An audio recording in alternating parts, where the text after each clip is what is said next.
ओह, मुझे पता है अभिमन्यु, तू ये सब क्यों कर रहा है मेरे साथ। क्यों? तूने अक्षरा को इतना मेंटली टॉर्चर किया है कि तुझे ना उस बात का गिल्ट है। तू अपनी नजरों में गिर चुका है और इससे डील करने के लिए, अपने आप को रिडीम करने के लिए तुझे और कोई रास्ता नहीं दिखाई दे रहा है। इसलिए तू मुझे इन सब के सामने इतना गिराना चाहता है, इन सब के सामने इतना बुरा बनाना चाहता है ताकि तू भी अच्छा लगने लगे। पार्थ, तेरी पहली शादी तो टिकी नहीं, दूसरी तू करना चाहता है नहीं। अब इससे पहले कि तुझ पे कोई उंगली उठाए, तूने मुझ पे उंगली उठाई है। और क्या पति पत्नी, शादी, रिश्ते, ये सब बातें ना तेरे मुंह से अच्छी नहीं लगती अभिमन्यु। जो लेक्चर तू मुझे दे रहा है ना, ये लेक्चर देने का तुझे हक नहीं है। हाँ पार्थ भाई, मैंने गलतियां की हैं, हजारों गलतियां की हैं। I am not proud of them.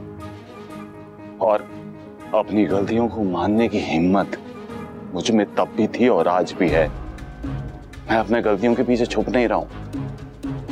तो प्लीज आप भी अपने गुनाह मेरे गलतियों के पीछे छुपाने की कोशिश मत करिए। बस करो अभिमन्यु, तुम्हारे रिश्ते नहीं चल पाए, तुम्हारे रिश्ते नहीं बन पाए तो तुम पार्थ का रिश्ता बिगाड़ रहे हो।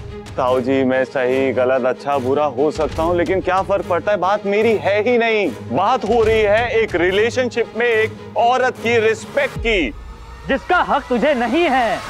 अभिमन्यु, तूने अक्षरा की कितनी रिस्पेक्ट की है जो तू मुझ पे उंगली उठा रहा है? उंगली उठे तो उठे, हाथ नहीं उठना चाहिए पार्थ। अरे लेकिन जब शेफाली ने कह दिया कि हाथ नहीं उठा तो बात खत्म ना। दीदी, ऐसे झूठ ना मैं फैमिली के सामने 100 बार बोल चुकी हूँ, इसलिए सच झूठ का गणित आप मुझे मत समझाइए प्लीज। मैं अच्छी तरह जानती हूँ एक औरत कब झूठ बोलती है और क्यों झूठ बोलती है। डोमेस्टिक वायलेंस कोई मजाक नहीं है पार्थ भाई। फिर भी इतनी आसानी से तुमने मेरे बेटे पर डोमेस्टिक वायलेंस का इल्जाम लगा दिया। कभी सोचा है कि अगर ये अफवाह बाहर फैल गई तो ये तो मुंह दिखाने लायक नहीं रहेगा। इसका करियर, इसकी जिंदगी तो सब खत्म हो चुके हैं। ताई जी, ना ये कोई इल्जाम है ना ही कोई अफवाह, मैंने खुद ने अपनी आंखों से देखा है। अगर ये सच है तो फिर शेफाली सच कहने से इनकार क्यों कर रही है?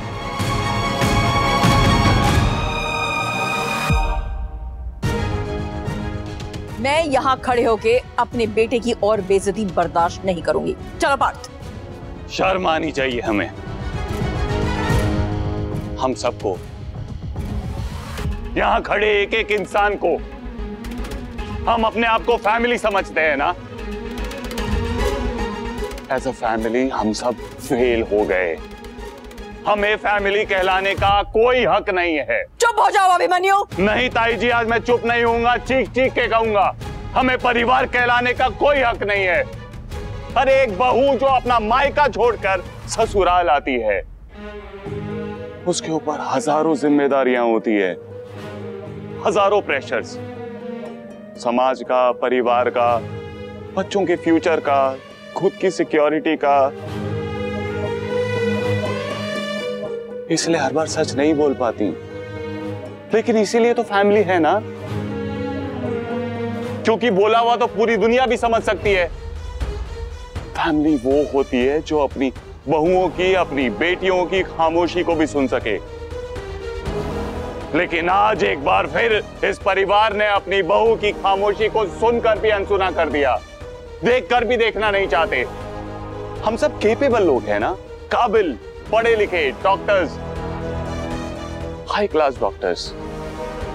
हमारा परिवार बाकियों के लिए कैसा भी रहा हो, इस घर की बहुओं के साथ हमेशा गलत रहा है। इस घर की एक एक बहू के साथ गलत किया है, फिर चाहे वो ताई जी हो या फिर माँ हो या फिर भाभी हो या फिर अक्षरा हो।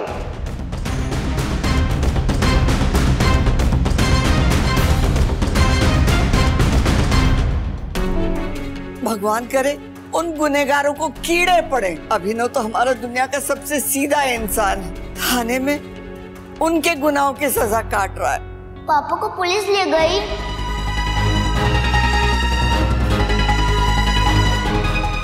अभीर, नहीं बेटा, नहीं बेटा, पापा एकदम ठीक है। हाँ, कुछ नहीं हुआ है पापा को।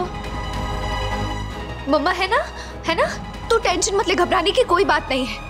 याद है ना जब हम मुश्किल में थे, पापा सुपर पापा बने थे, और तू तो उनका सुपर बेटा है ना? तू स्ट्रॉन्ग बनेगा ना? ओके। घबराना मत हाँ बेटा, पापा बिल्कुल ठीक है, कुछ नहीं हुआ है पापा को।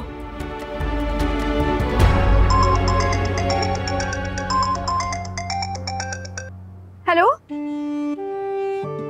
शिवजी प्लीज मेरे पापा को घर ले आओ, मैं उनके बिना नहीं रह सकता। जी मैं बता रही थी आपको वो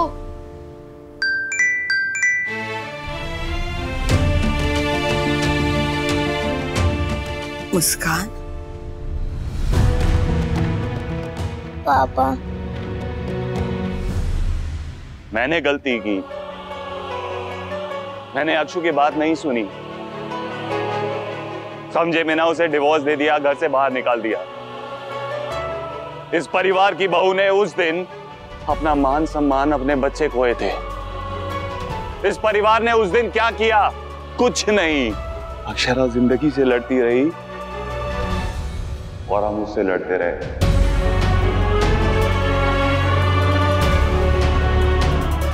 हाँ माँ,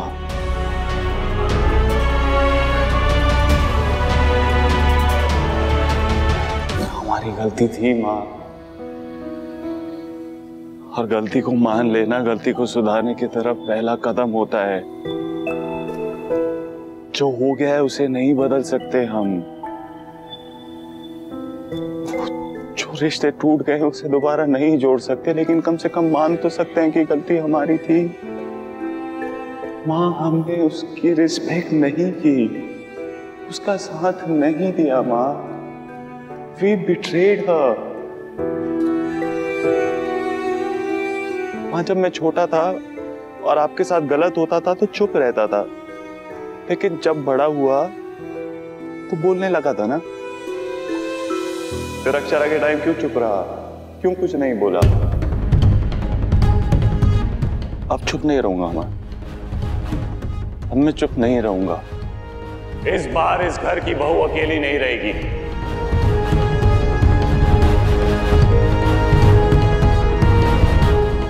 मैं साथ दूंगा।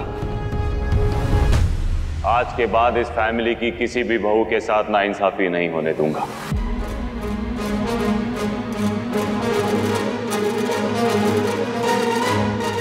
ये वादा है मेरा।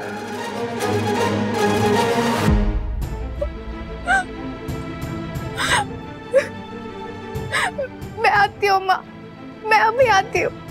आप लोग अकेले कैसे संभालोगे? लेकिन आप मुझे खबर देती रहना और भाभी का ख्याल रखना।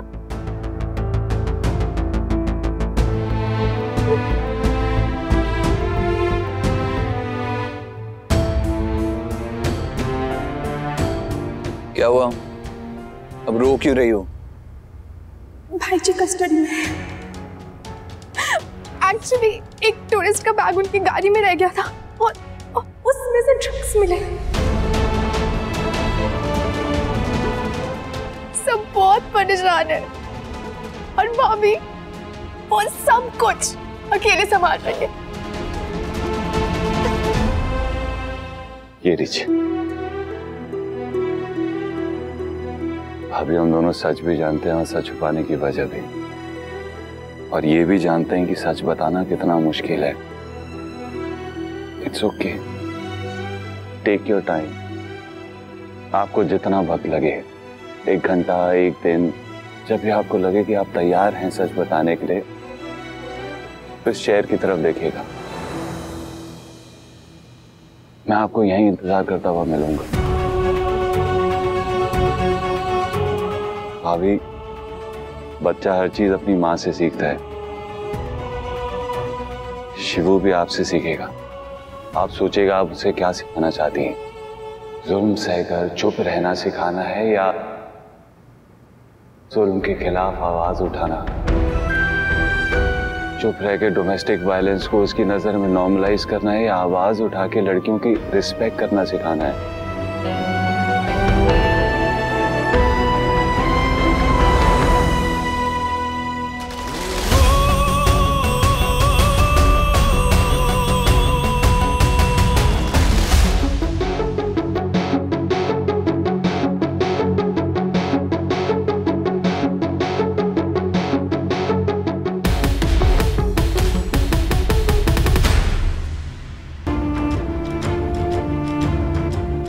कॉफी लाऊं? नहीं। मदद उनकी की जा सकती है जो खुद अपनी मदद करना चाहे। भाभी अगर इस तरह बेचारी बन के रहेंगी ना तो कोई उनकी हेल्प नहीं कर सकेगा, ना तुम, ना मैं, ना भगवान। कहना आसान है लेकिन करना बहुत मुश्किल है। इस सोसाइटी में एक वाइफ के लिए अपने हस्बैंड के खिलाफ आवाज उठाना बहुत हिम्मत चाहिए। अगर हम सपोर्ट करेंगे तो शायद उनमें हिम्मत आ जाएगी।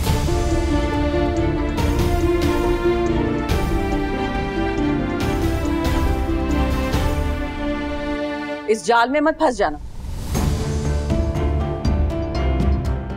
देखो, लोग कहते हैं कि वो मदद कर रहे हैं, पर वो मदद नहीं कर रहे होते, वो सिर्फ फायदा उठा रहे होते। और अभिमन्यु भी यही कर रहा है। पार्थ को मैं हैंडल करूंगी।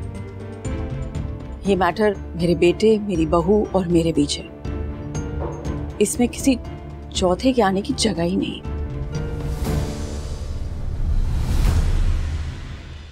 ये रिश्ता क्या कहलाता है। आपके मनोरंजन पर अब नहीं लगेगा कोई ब्रेक।